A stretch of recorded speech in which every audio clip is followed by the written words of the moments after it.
एक ऐसा सवाल है ना, जो शायद हर इंसान ने कभी ना कभी सोचा होगा कि जब सब कुछ खत्म हो जाता है तो उसके बाद क्या होता है। क्या सच में कुछ होता है? इसका जवाब एक बहुत ही प्राचीन ग्रंथ में छिपा है। ये ग्रंथ आत्मा की एक ऐसे रहस्यमय यात्रा की कहानी बताता है जिसे सुनकर शायद होश उड़ जाए। तो चलिए आज इसी सफर पे निकलते हैं। यही वो सवाल है जो हम सबको कभी ना कभी परेशान करता है। आज हम ये जानने की कोशिश करेंगे कि गरुड़ पुराण इस बड़े रहस्य को कैसे सुलझाता है। और हाँ, ये सिर्फ कोई डरावनी कहानी नहीं है, बल्कि ये इस बात का लेखा जोखा है कि हमारे कर्म, हमारे आज के काम कैसे हमारा आने वाला कल तय करते हैं। लेकिन इस रोमांचक सफर पर निकलने से पहले ये जानना तो जरूरी है कि हम ये सब बातें कहाँ से जान रहे हैं। आखिर ये गरुड़ पुराण है क्या चीज? तो देखिए, गरुड़ पुराण दरअसल हिंदू धर्म के 18 महापुराणों में से एक है। और ये पूरा ग्रंथ भगवान विष्णु और उनके वाहन गरुड़ के बीच हुए बातचीत पर आधारित है। इसे मृत्यु के बाद आत्मा के यात्रा का सबसे प्रामाणिक स्रोत माना जाता है। लेकिन यह सिर्फ मरने के बाद की बातें नहीं करता, बल्कि हमें यह भी सिखाता है कि एक अच्छा और सही जीवन कैसे जिया जाए। तो चलिए अब सीधे चलते हैं उस पल में जहां से ये सारा सफर शुरू होता है, जिंदगी का आखिरी पल। और गरुड़ पुराण के मुताबिक ये पल हर किसी के लिए एक जैसा बिल्कुल भी नहीं होता। और यहीं पर कहानी पूरी तरह से बदल जाती है। और इसका आधार क्या है? हमारे कर्म। जिन्होंने पुण्य कर्म किए हैं, पुण्यात्मा, उनकी मृत्यु बहुत शांति से होती है। विष्णु के दूत उनका स्वागत करने आते हैं। लेकिन जिन्होंने पाप किए हैं, पापात्मा, उनके लिए ये पल बहुत ही दर्दनाक होता है।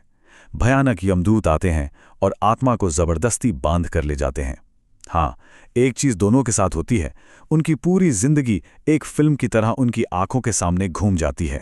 लेकिन रुकिए, मृत्यु के तुरंत बाद हिसाब किताब नहीं होता। नहीं, इसके बाद शुरू होता है एक लंबा और बहुत मुश्किल सफर। और ये कोई 1-2 दिन का नहीं, बल्कि पूरे 47 दिनों का सफर होता है। इस यात्रा का हर दिन, हर पड़ाव बहुत महत्वपूर्ण है। पहले 24 घंटे आत्मा अपने घर लौटती है, अपने परिवार के पास। फिर यमलोक का असली और खतरनाक सफर शुरू होता है, जो 47वें दिन यमपुरी के दरवाजे पर जाकर खत्म होता है।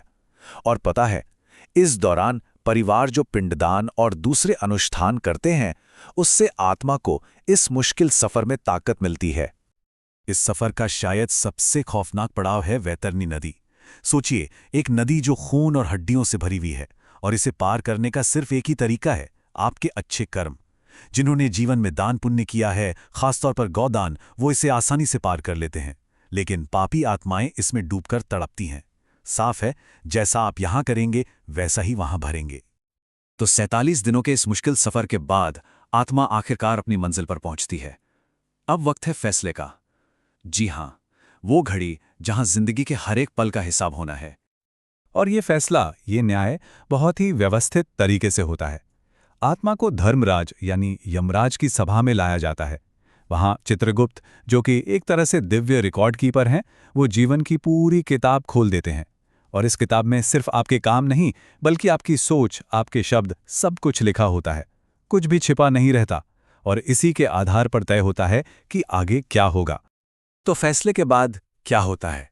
नतीजा 2 ही हो सकते हैं, या तो सजा या फिर एक नया जन्म।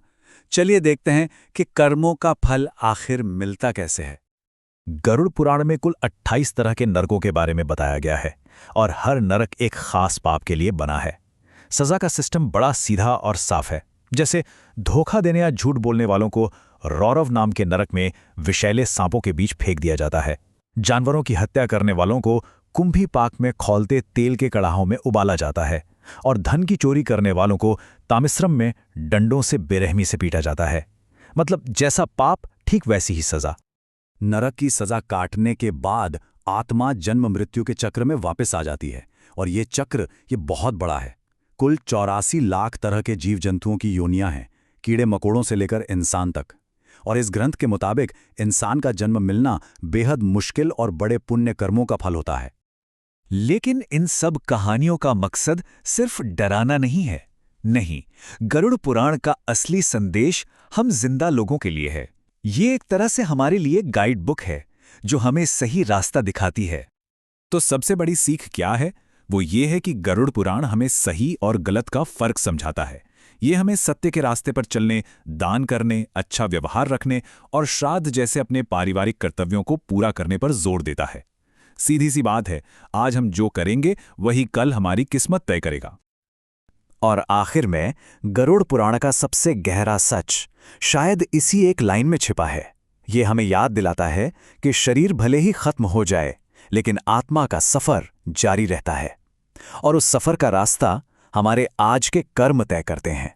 तो सवाल यह है कि इस ज्ञान को जानने के बाद हम अपनी आज की जिंदगी को कैसे बेहतर बनाएंगे।